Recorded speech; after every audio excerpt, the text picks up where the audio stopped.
Hey guys, Big J here from the Centre Bounce.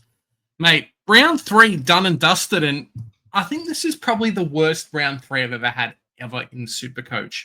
Just feels like nothing's going right. The players we brought in didn't do better than the players we could have brought in. Yes, we didn't trade Max Gawn, and he did better than a couple of other guys, but, mate, it's a bit of a rough one. I've set myself back further and further and further and further behind. I mean, it's Sunday night. I've got work tomorrow, but I made sure, hey, even though it is 12:26 as I record this, I promised you guys, as best as I can do, I will make sure that the team reviews are out Sunday. Here we go. It's going to be a lot of fun. Let's check out my round review.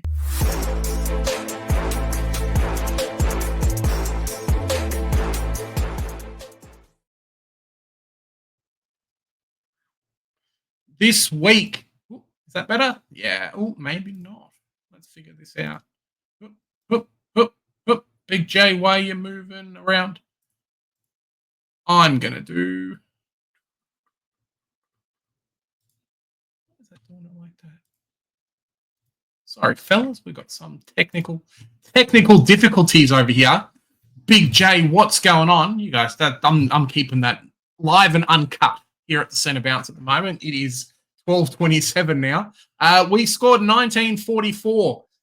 Yeah, it wasn't great. It's better than some other people, but for myself and the changes that I've done and the amount of trades I think I've spent at the moment, I was expecting a lot more from the team. As I said before, a few premiums just didn't go bang. Guys like Lockie Whitfield and Clark, who we brought in the back line, they were serviceable. They both scored 100, but Lockie Whitfield basically stayed at 99 for the entirety of the fourth quarter as GWS got steamrolled by Hawthorn. So, yeah, it was a bit of a rough one there. We've gone up 83 spots, and the problem with going up 83 spots is that we're very, very close to matching the threshold where our team's level of scoring is, if that makes sense. So, looking at it, like if we're jumping up a couple of thousand every week, cool. There's a lot of space between us and the guys behind. This week, we've sandwiched it now. So basically, I need to make some real moves in the team. Otherwise, this is basically going to be around my ranking, barring me bringing in some super pods and then, hey, it working out all right. Checking out the team of the week, it was bloody phenomenal. No Sheasel in the back line, going relatively cheap in the back line as well, which I found quite interesting. We did have guys like Reed and Trainer going big, which definitely helped him out. Connor O'Sullivan with the 77 could have definitely been a lot higher in terms of scoring, and he still had Frieger. And Frieger did not score very well either. So his score alongside SDK could have been a lot higher. Yeah, it's bloody fantastic. 2250 or something, I think it was. Sorry, guys. Let me make that happen again. 2250. So if I look at my team versus his team, obviously the ruck line is probably, it's okay against Max Gawn, lost 30 points there. Luke Jackson going big, I think he was definitely a miss for a lot of people in their teams. Yeah, first 3 or 4 weeks, no Sean Darcy. We saw what he did, I think, last year or the year before, got a 190, definitely 165 at the moment. And, just kind of this team is where I would have loved my team to be. Josh Ward, definitely a bit of a whatever pick there, and Brayshaw and Dunkley. So the problem with my team versus this team at the moment is he's got 2 keepers in the midfield. I maybe have Jordan Dawson, and that's it. And there's a lot of money to be spent in this midfield that I'm currently spending for other places on field, and it doesn't really work out. We have a look at my team this week. Zorko went big, fantastic, love the player. Whitfield, as I said before, got stuck on 90-odd for basically the third quarter into the fourth quarter. Harry Sheasel is definitely one to watch out for. I don't know what it is with him. A lot of people saying he's carrying an injury. I think as well some people on Big Footy have been talking about the fact that he's actually lost his role in the team. At the moment, they've put him some high half-forward distributor through the middle, just weird position. Like, he's not doing what he used to do, and there's no sense of direction with him. So I don't think he really works out that much when he's got to be spontaneous versus, hey, this is my defined role. And I think we've definitely seen a little bit of that, coupled along, obviously, with him being injured or potentially injured. And yeah, some people as well saying that, hey, he's actually running a lot more throughout the game as well. So instead of going 12 kilometers potentially and having a lot more impact and a lot more burst from stoppages, that kind of thing, he's now running 14, 15 Ks. And, he's just getting worn out. Young body. He's only 19, 20 as well. So yeah, it's not great. Clark, West Coast got dominated, and someone else on Twitter was saying, hey, just seemed like they were dominating and stopping the ball in the middle of the ground instead of towards the back line where Clark was. I think I was very lucky he came in and kicked a goal, but otherwise would be a bit shady. Luke Trainer, fantastic with the 90. We had Zach Reed as cover. Who was it? I think Reed was there, scored well. We just swapped Roberts and Trainer, so I got both of the scores. So that was very lucky. Jordan Dawson, 96. Expected a lot more from him against North Melbourne. North Melbourne's strengths at the moment are the midfield and hopefully the forward line. Ruck line's okay as well, but back line just doesn't do much for me. So would have loved for him to kick a goal or two. I think he's been a goal a game average for the last 2 weeks, and then scored nothing, I think. So bit disappointing from there. Connor Rosie, the averages of my midfield PREMOS at the moment has dropped about 20 points for each player. So it's really, really tough. As I said, it's a bit of a downhill. Rosie with the 64 is not great. Hopefully with Butters back in the next week or two, we're expecting a jump up in scoring. But Rosie's similar to a little bit like a Caleb Sarong and a few of these other players now where, Harry Sheasel would be one of them through the middle, where they're not the sole players in that team.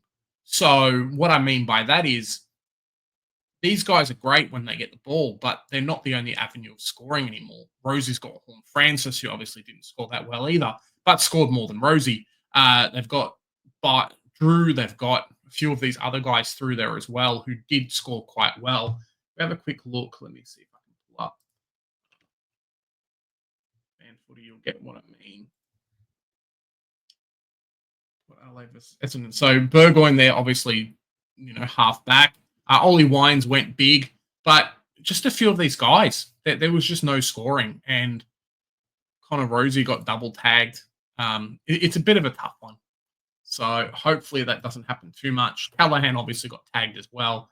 Adam Chera is warning signs, man. I wanted a lot more money-wise and potential from these. I mean, Oliver's basically almost priced himself out with that 80 as well. We need him to go big, and I think he's playing Geelong this week. So he might even cop the O'Connor tag. So fail pick, potentially. I really am not happy with my starting team. And a lot of the trades that I've spent in the last 2 weeks have been getting rid of 450k players and then bringing in more expensive players. Whereas it would have been a lot better just to start them. And I think I'm really struggling with that at the moment when, guys like, let me see if I can pick one. Nod, for example, outscores Callahan. If you had Murphy, Reed, and a few others, we'd be in a lot better situation that way as well. So, a bit of a rough one, but hopefully he can bounce back.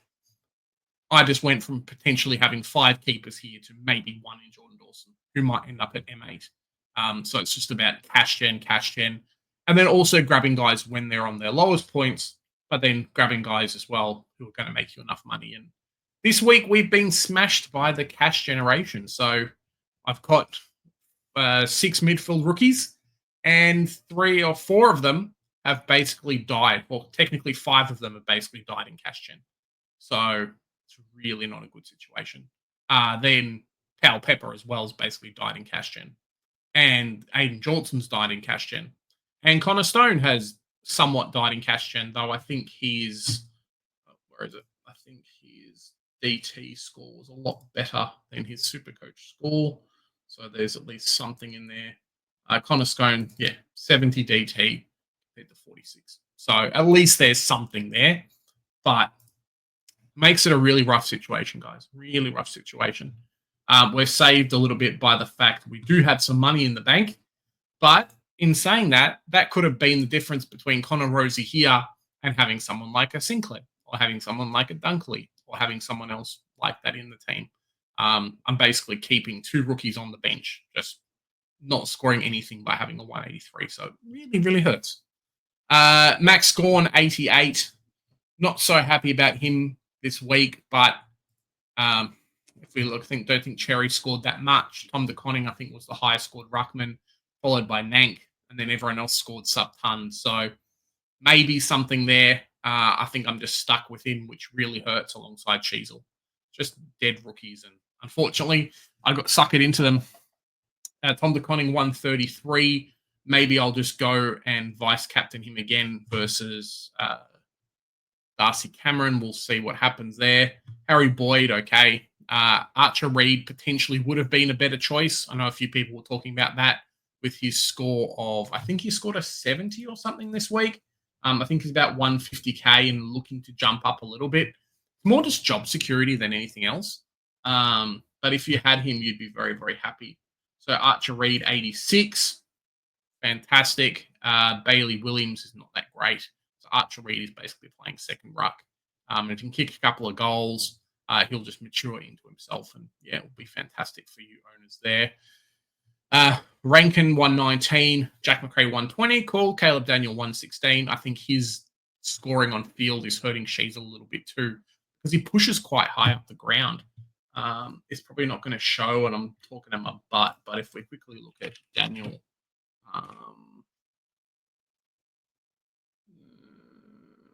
Caleb Daniel, heat map. I love DFS. Heat map, yeah. So he's not playing half back as much. He's actually playing a bit of mid and then pushing up. In the last couple of weeks as well, he's had a couple of shots around here, and you'll see him in the game doing the same thing. So yeah, it makes it quite tough when he's taken over the game so much. And that's why we brought him in to do that. But it's a bit rough. Pal Pepper, 48, not happy. The man was on, I think, 70 at three-quarter time and then just poor score, kicked it out on full, kicked it to the opposition, gave away maybe a 50, but gave away a couple of free kicks as well, and that was it. Sam Davidson, love the guy. I think I was saved a little bit in terms of my scoring this week. Just opposition teams or to other teams in general having him on the bench, and me having him there. So the points difference was great. Kako, not so happy about the pick. Could have gone Murphy Reed, and we wouldn't be having this conversation, but it's happened. Connor Stone, 46. We spoke about him. Johnson as well. A bit of a pod selection there, really struggling compared to a few others. And then Lindsay, who we boosted to get in, should be back in round 4, I believe. So we do have some flexibility, but maybe I'm just stuck with him on the bench, being like, cool, he's only best 22, slow burn, whatever. The trade ideas that I had this week, Bailey Smith definitely needs to come in. I quite like Humphrey's game as well. I know some people are 50-50 on him. Where is he? Gold Coast. Now, they did dominate, right? So it makes things a little bit tricky. But I love Bailey Humphrey. I think he's fantastic. Huge amount of contested possessions. Just offers something that they generally don't have, like a really good marking target in the forward 50. And a bit of a burst player through the middle. So I'm not sure if there's a huge comparison in terms of the player he is compared to other players. But even with Matt Rao going big, even with Tukamilla going big, I think he's number 4 in that midfield. And at 270K, he offers real value. And especially for myself, where I need to try and catch up, I've got 2 options, right? I bring in like guys who potentially could be keepers or at least huge cash cows, or I just cop the bad scores, cop the players. And then it's like, hey, what do I do? So I don't particularly want to do that. I have to keep the faith in a couple of these. Otherwise, I'll be going down to 31 trades this week, and I'll have less keepers than when I started with, and that is not a great position to be in. So trades for this week look like Pal Pepper out potentially. Levi Ashcroft, I am not 100% on. I would have loved for him to do a lot better than a 36. It seems like a few other players just took over, especially in the wet. It has been relegated to the forward line. People are talking about him versus Richmond. And if he goes big against Richmond, fantastic. But it's It's a lot of money that I can use at the moment. And I was considering getting rid of Big Lindsay. Either way, I can get rid of Nevitt as well. So maybe he's the one to go. Brad Scott is a douche. Should have had him on field for the entire game. There's no way that you put a lumbering midfielder as your flex. You just don't. You put him on field and then you sub him off if you have to. But he offers nothing as the flex. He came on, had like 5 touches, and then just chased after his own tail in the entire game. Like, you just don't. So Nevitt's out for me at the moment. Let's throw Lindsay to the midfield. So I got 1 mid, 1 forward, and then 1 flex. A guy that I really love who still hasn't gone up in price is Bice. Would have loved him 2 weeks ago. Can't help that too much. I'm going to go Humphrey in the forward line, who will get DPP, which is great. And then Bailey Smith in the midfield. And I feel like a little bit I've been saved quite a lot by not having Bailey. Like, didn't play last week. Score wasn't fantastic this week, but he's building. And that's all we need. He's going to be a forward, at least a forward top 6, depending on who we get as selections. It could work out quite well for us. There are a lot of other options, right? So if I look at there as required players in my team, I'm not going to go too crazy at the moment, but required players in my team. If I was just going for cash gen, because I think I really need to. There's some questions around Moraes. What happens with Zach Butters potentially back next week? But if I wanted to, I could go a Henderson, a Hewitt, someone else towards him, bank some cash, similar with Closey, similar to Murphy Reed, who I really, really like in the team. Plays that small forward midfield role almost, and he is going to get DPP, which is fantastic for us if you have him in your team. Still super low break even. So he'll get to 400k very quickly if he keeps up this level of scoring. Camporelli obviously would have been okay if he played this week. I think he'll be back next week. The coach is up his face if he's done this to him. Neil Erasmus is one you can jump on, but he might cop it a bit if Young and some few other players come back. I think Murphy Reed stays. Ryan Marich is one who a lot of people are looking at the moment. Potentially McGovern could be out. And there was a lot of talkings around Garcia and Marich, what happens with both of those two in the team. He was touted to play halfback, was taking kick-ins. Hey, look, he'll do that now without McGovern in the team. So it is one to watch over the next week or so to see what happens. Could be a cheeky cash cow. A few people had a Garcia. Max Hall definitely has done well for those people who suck it in and kept him going. Clay Hall, potentially one if he's named. He's only played 1 game, though, so it doesn't matter too much. And then it's just moving on and on and on. Like Toby Trevelyan, fantastic. I'll get him in 2 weeks if I have to. The DPP will be nice. A few people looking at Harvey Langford potentially as well with Lindsay out. Yeah, it just doesn't float the boat for me at the moment. So I'd rather get Bice. Hopefully he's not affected too much by a few of these Sydney players coming back. But I think if the coach likes him, it'll work out quite nice for us. So, yeah, that looks like to be what is the team for this week heading into round 4. Long way to come back from. Obviously, bit of a downer team review for this week. But that's just kind of the way the team's making me feel at the moment. I wish it was looking a lot better. And I've currently got Elijah Hewitt at M8, which isn't great.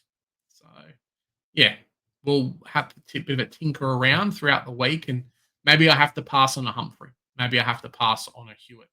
Maybe I have to do a few other things to see how we go. Guys, let me know down in the comments, how did your team went? Congratulations to Big CWT as well. Currently 4th. So if you guys see him in any of the streams, say, hey, mate, fantastic. Nice work with being 4th in the season. I think we came into this year being like best 18. I hate it. Why is it here? And then best 18 has saved us so many times with Tom Stewart, with Lindsay, even guys like Hewitt and Nevitt, and everyone else just not scoring well. It's been great. Guys, Live stream on Mondays, 7 o'clock with the review crew going through all of the stuff that happened last week. We have members live stream on Tuesday and then the drive home on Thursday. And Joe will be back this week. You tell him, guys, message, say, hey, where's Joe? Why is he not here? Joe, he's been sick. So send him your well wishes as well. Guys, here at the Centre Bounce, we do the hard work so you guys don't have to. And the beautiful thing is too, when I crack into the top 1K this year, because that's the plan, because I did the same thing last year, you guys will see the progress kind of up and down, up and down, up and down. We're on this journey together. It's going to be a lot of fun. Happy Monday, everyone. Have a great week. Stay safe.